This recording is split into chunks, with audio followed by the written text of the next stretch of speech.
In front of me is OnePlus Pad 3, and today I would like to show you how you can enable suggestion strip at the top of your keyboard.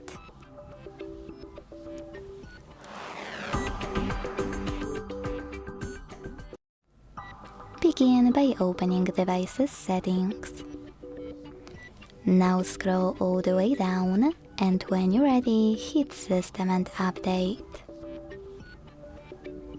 Then Keyboard and Input Method, Manage Keyboards, and Gboard. Following that, tap on Text Correction over here and use this switcher next to Show Suggestion Strip to activate it. When finished, go back. As you can see, after that, Suggestion Strip was successfully enabled at the top of my keyboard.